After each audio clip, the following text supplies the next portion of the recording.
زلزلے کی پیش گوئی کوئی نہیں کر سکتا، آج تک ایسی کوئی ٹیکنالوجی ہی نہیں آئی ہے، یہ SSGS سائنسدانوں کا صرف اندازہ ہے۔ جیولوجسٹ پروفیسر ڈاکٹر دین محمد کاکڑ کی بول سے گفتگو۔ سر یہ شارٹ ٹرم پریڈکشن ارتھ سائنٹسٹ کے حوالے سے کوئی بھی نہیں کر سکتا۔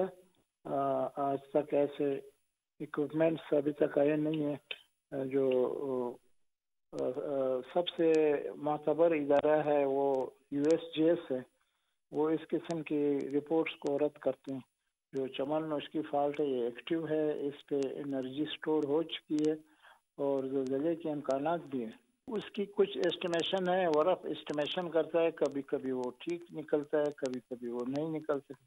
جو ترکی کا زلزلہ ہے، اس کی جو پریڈکشن کی باتیں ہیں وہ زلزلے کے بعد آئی کہ انہوں نے پریڈکشن کی تھی۔ تمام سائنٹسٹ جو ہے یہ ایگری کر رہے ہیں کہ زلزلے کی اتنی کم مدت میں پیشنگوئی نہیں کی جا سکتی۔ سبسکرائب کریں اور بیل دبائیں تاکہ کوئی خبر رہ نہ جائے۔